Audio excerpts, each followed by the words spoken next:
Hello everyone. आप सभी का स्वागत है आपके अपने यूट्यूब चैनल विशाल गौतम 783 पर। आज है 9 जनवरी 2024 और आज की इस वीडियो में मैं आपके लिए लेकर आया हूँ 9 जनवरी 2024 के डेली करंट अफेयर्स के कुछ इंपॉर्टेंट क्वेश्चंस। अगर आप किसी भी एग्जाम की तैयारी कर रहे हैं तो ये वीडियो आपके लिए काफ़ी ज़्यादा इम्पोर्टेंट रहने वाली है। अगर आप इस चैनल पर पहली बार आए हैं तो चैनल को सब्सक्राइब कर लीजिए और साथ ही बेल आइकन को भी ऑल पे प्रेस कर लीजिए। तो चलिए चलते हैं आज के अपने टॉपिक की ओर।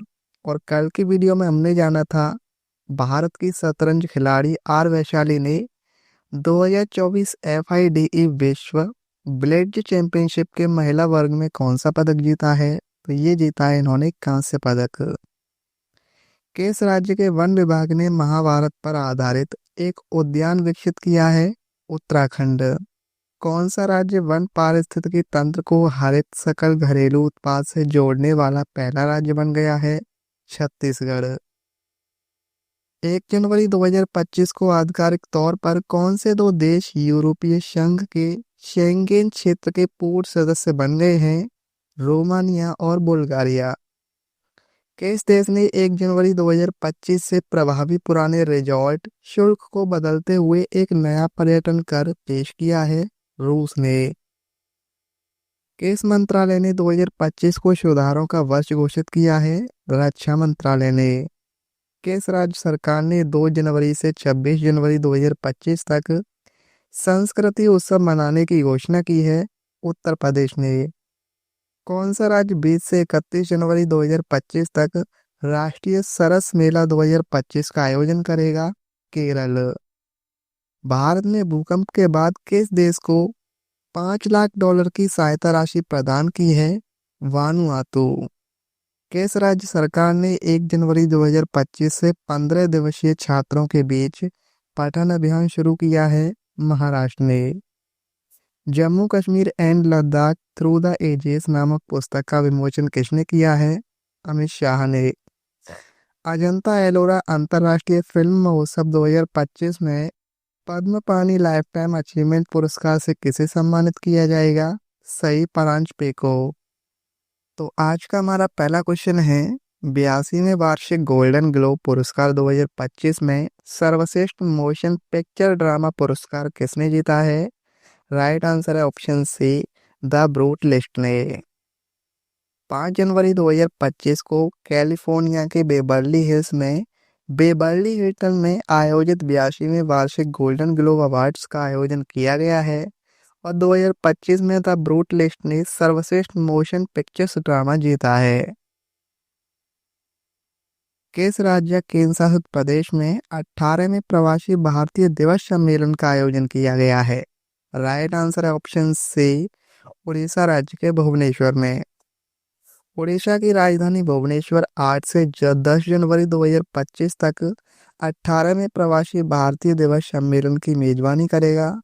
यह पहली बार है कि भुवनेश्वर द्विवार्षिक प्रवासी भारतीय दिवस सम्मेलन की मेजबानी कर रहा है। 18वें प्रवासी भारतीय दिवस सम्मेलन का आयोजन विदेश मंत्रालय द्वारा ओडिशा राज्य सरकार के सहयोग से किया जा रहा है और 18वें प्रवासी भारतीय दिवस सम्मेलन के मुख्य अतिथि त्रिनिदाद और टोबैगो की राष्ट्रपति क्रिस्टीन कार्ला कंगालू होंगी और इसका विषय है विकसित भारत में प्रवासी भारतीयों का योगदान। जनवरी 2025 में किस देश का मेट्रो नेटवर्क दुनिया का तीसरा सबसे बड़ा मेट्रो नेटवर्क बना है। राइट आंसर है ऑप्शन ए भारत। 1000 किलोमीटर के परिचालन नेटवर्क के साथ भारत चीन और संयुक्त राज्य अमेरिका के बाद दुनिया का तीसरा सबसे बड़ा परिचालन मेट्रो रेल नेटवर्क वाला देश बन गया है। भारत ने यह मील का पत्थर तब हासिल किया जब प्रधानमंत्री नरेंद्र मोदी ने 5 जनवरी 2025 को दिल्ली मेट्रो चरण 4 के जनकपुरी और कृष्णा पार्क के बीच 2.8 किलोमीटर लंबे खंड का उद्घाटन किया। भारतीय क्रिकेट नियंत्रण बोर्ड यानी BCCI के सचिव के रूप में किसे नियुक्त किया गया है। राइट आंसर है ऑप्शन डी देवजीत सैकिया को। असम के पूर्व क्रिकेटर देवजीत सैकिया और छत्तीसगढ़ राज्य क्रिकेट संघ के प्रभु तेज सिंह भाटिया को भारतीय क्रिकेट कंट्रोल बोर्ड में दो महत्वपूर्ण पदों पर नियुक्त किया जाएगा और देवजीत सैकिया का बीसीसीआई सचिव के रूप में निर्विरोध चुना जाना तय है, जबकि भाटिया को बीसीसीआई कोषाध्यक्ष के रूप में नामित किया जाना तय है। बीसीसीआई की अगर हम बात करें तो इसका गठन दिसंबर 1928 में हुआ था। मुख्यालय इसका मुंबई में है। अध्यक्ष हैं रोजर बिन्नी और कार्यवाहक सचिव हैं देवजीत सैकिया। अमेरिकी प्रेसिडेंशियल मेडल ऑफ फ्रीडम पाने वाले फुटबॉल खिलाड़ी कौन बने हैं? Right answer option A Lionel Messi. 5 जनवरी 2025 को अर्जेंटीना पुरुष फुटबॉल टीम के कप्तान लियोनेल मेसी को व्हाइट हाउस में आयोजित एक समारोह में संयुक्त राज्य अमेरिका के सर्वोच्च नागरिक पुरस्कार the presidential medal of freedom से सम्मानित किया गया है। लियोनेल मेसी के साथ 18 और लोगों को इस पुरस्कार से सम्मानित किया गया है और 1945 में तत्कालीन संयुक्त राज्य अमेरिका के राष्ट्रपति हैरी ट्रूमैन ने द्वितीय विश्व युद्ध के दौरान नागरिकों को उनकी उल्लेखनीय सेवा के लिए सम्मानित करने के लिए US presidential medal of freedom संयुक्त राज्य अमेरिका का सर्वोच्च नागरिक पुरस्कार की स्थापना की थी। नेक्स्ट क्वेश्चन है, किस देश के प्रधानमंत्री जस्टिन ट्रूडो ने अपने पद से इस्तीफे का ऐलान किया है? राइट आंसर इस क्वेश्चन का ऑप्शन सी कनाडा। कनाडा के प्रधानमंत्री जस्टिन ट्रूडो ने सत्तारूढ़ लिबरल पार्टी के नेता पद से इस्तीफा देने की घोषणा की है, जिससे उनका लगभग एक दशक का शासन समाप्त हो गया है। उन्होंने पार्टी के आंतरिक मतभेदों और घटते जन समर्थन के कारण यह निर्णय लिया है और जस्टिन ट्रूडो लिबरल पार्टी के नए नेता के चुने जाने तक देश के कार्यवाहक प्रधानमंत्री के रूप में बने रहेंगे। कर्नाटक की राजधानी है ओटावा, मुद्रा है कैनेडियन डॉलर और प्रधानमंत्री हैं जस्टिन ट्रूडो। जनवरी 2025 में एशिया के सबसे बड़े द्विवार्षिक एयर शो और विमान प्रदर्शनी एरो इंडिया 2025 के 15वें संस्करण का आयोजन कहाँ किया जाएगा? राइट आंसर है ऑप्शन डी बेंगलुरु में। एशिया के सबसे बड़े द्विवार्षिक एयर शो और विमानन प्रदर्शनी एरो इंडिया 2025 का नवीनतम संस्करण कर्नाटक के बेंगलुरु में स्थित वायुसेना स्टेशन येलहंका में आयोजित किया जाएगा। एरो इंडिया शो का 15वां संस्करण 10 से 14 फरवरी 2025 तक आयोजित किया जाएगा और भारतीय एरो शो का उद्देश्य भारत को विमानन बाजार के मानचित्र पर एक प्रमुख खरीदार और एक महत्वपूर्ण सहयोगी के रूप में स्थापित करना है और इसका विषय है the runway to a billion opportunities. किस राज्य या केंद्र शासित प्रदेश में जल्लीकट्टू उत्सव 2025 का आयोजन किया गया है? राइट आंसर है ऑप्शन डी तमिलनाडु में।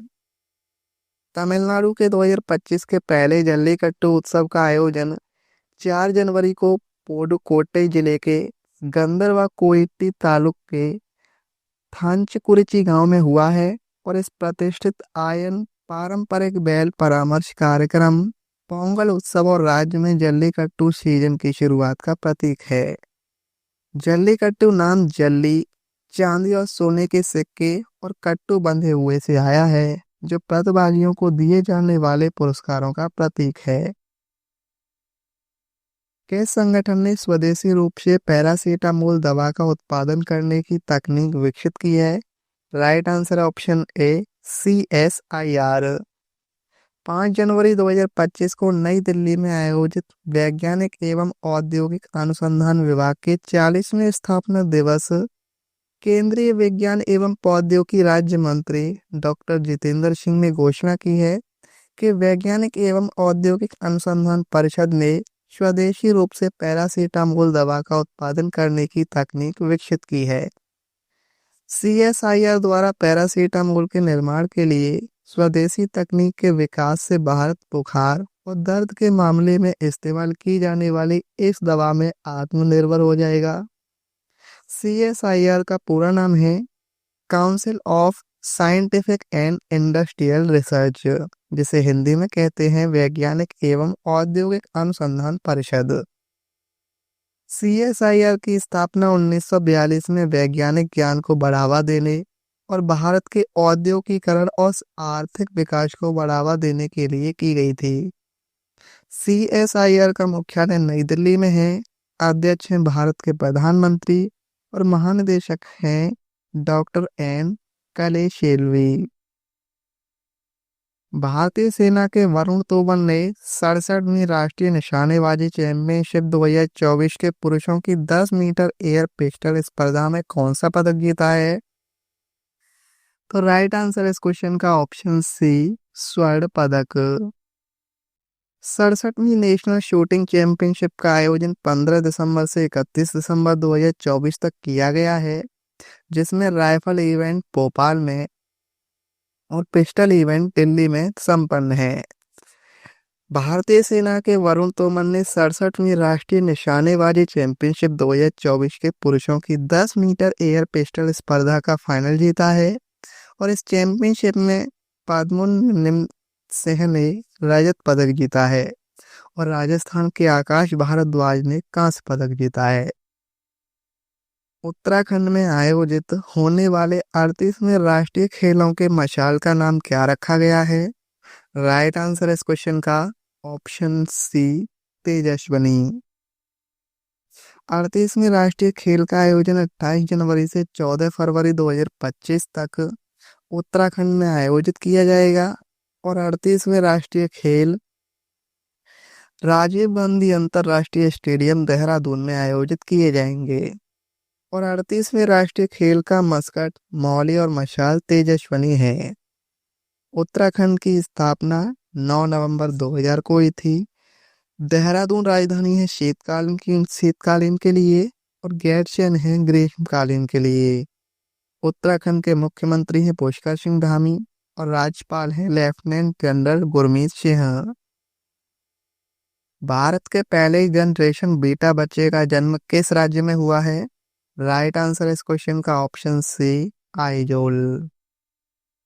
फ्रैंकी रेब्रो अर्टिका जेडिंग नाम का एक बच्चा भारत में जनरेशन बीटा का पहला बच्चा बन गया है और उसका जन्म मिजोरम के आइजोल में शेनॉड अस्पताल में हुआ है। भविष्यवादी मार्क मैकक्रिंडल ने 2025 और 2039 के बीच पैदा हुए बच्चों को संदर्भित करने के लिए जेन बीटा शब्द पेश किया है। ये बच्चे जैन वर्षे जैन येस और अधिक उम्र के जैन जेडेड की संतान होंगे। 2025 तक यह पीढ़ी कुल वैश्विक जनसंख्या का 16% होगी। स्टैटिक जीके की अगर हम बात करें तो इंद्रावती किस नदी की सहायक नदी है? गोदावरी की। मंजीरा नदी महाराष्ट्र, कर्नाटक और किस राज्य से होकर गुजरती है? तेलंगाना से। मानस वन्यजीव अभ्यारण्य कहाँ पर स्थित है? असम में। 2011 की जनगणना के अनुसार सर्वाधिक साक्षरता वाला राज्य कौन सा है? केरल। अंडमान और निकोबार द्वीप समूह की सबसे ऊंची चोटी कौन सी है? Saddle peak. गोपाल कृष्ण गोखले ने सर्वे ऑफ इंडिया सोसाइटी की स्थापना किस वर्ष की थी? 1905 में।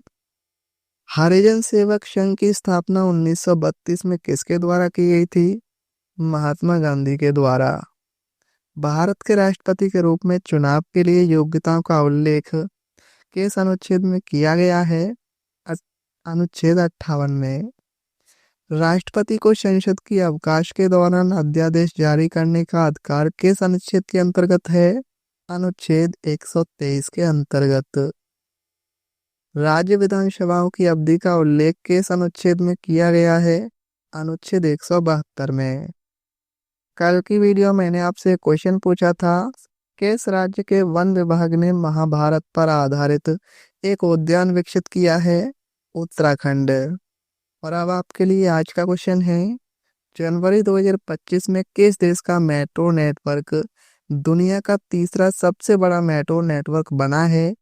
इस क्वेश्चन का सही आंसर आपको कमेंट में बताना है। अगर आपको ये वीडियो आज की हेल्पफुल लगी हो तो आप इस वीडियो को अपने दोस्तों के पास जरूर शेयर करना। तो चलिए चलते हैं, मिलते हैं कल की और एक नई क्लास में। जय हिंद, जय भारत, वंदे मातरम।